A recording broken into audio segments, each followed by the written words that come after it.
Ja, noch halb. Jetzt drücken, drücken.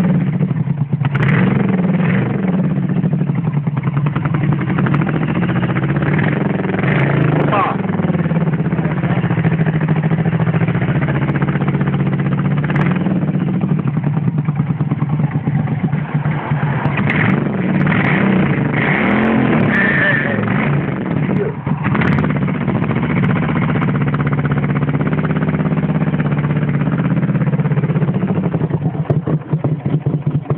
Ne?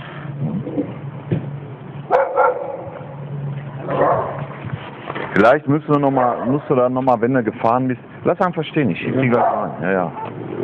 Ein bisschen nass wird das nicht schlimm.